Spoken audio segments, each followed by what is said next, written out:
प्रियंका, अभी जैसे आपने मेंशन किया कि आप पंजाबी फ़िल्में बना रही हैं, मराठी फ़िल्म तो है ही है। इसके साथ-साथ हमने देखा है कि आप नॉर्थ ईस्ट रीजन से भी रिलेटेड कई फ़िल्में बना रही हैं।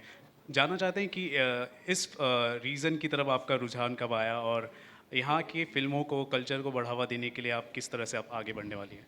वेल एक्चुअली मैंने बहुत वक्त बिताया है। मेरे बड़े पापा, मेरे फूफा पोस्टेड थे गुवाहाटी में। मैं जा चुकी हूँ जब मैं मॉडलिंग कर रही थी, आपको पता होगा या नहीं।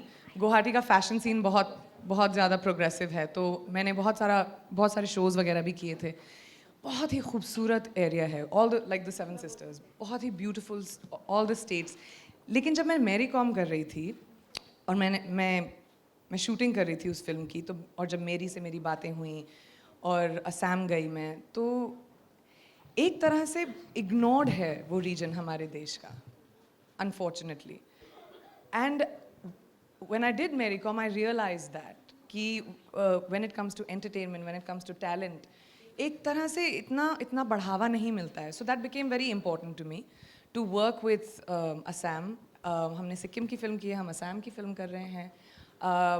Of course मैं एम्बेसडर हूँ उनके साथ, गवर्नमेंट के साथ we keep working on all the things that are required to do also for tourism etc. अभी recently floods भी हुए थे, so we've been in conversations about what we can do.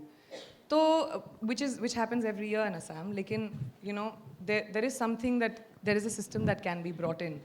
तो मेरे लिए just my heart has always been very close to मेरा थोड़ा soft heart है.